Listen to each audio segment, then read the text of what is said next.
Hi guys!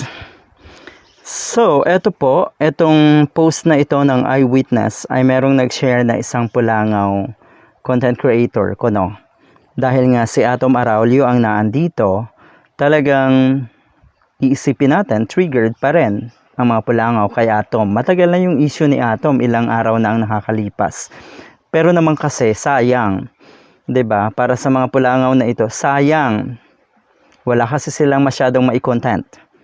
Kaya, pag merong pahayag ang isang kakamping celebrity halimbawa, na totoo naman, talagang nangyayari sa ating bansa, may pahayag sa isang issue halimbawa, na pawang katotohanan, ulitin ko, bingo para sa kanila yon. Dahil meron sila na namang lalaitin.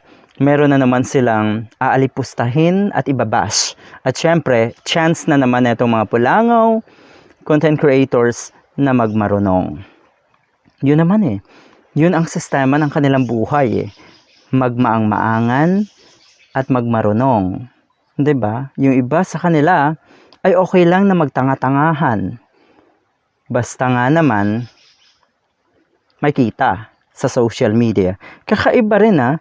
So dito, ang ganda ng post na ito ng Eyewitness. Ang sabi, matutupad ang Christmas wish mo kapag dumaan ito sa timeline mo.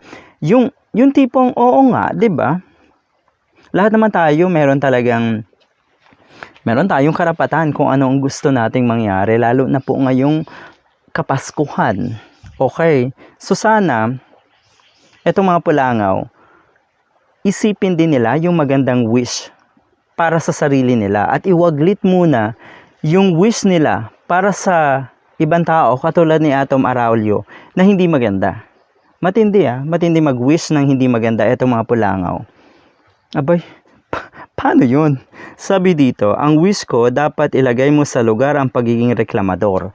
So naandun pa rin yung idea na itong mga Pulangaw na yung ginawa ni Atom Araulio ay pagiging reklamador. Saklap, no?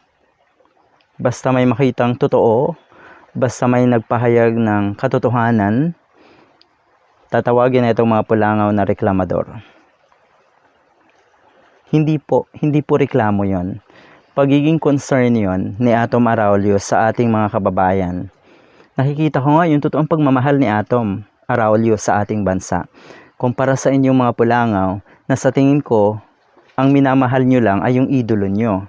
At kung anong kapalit ang pwede nyo makuha sa pagmamahal na yon. Wala. Okay, magsumikap kayo.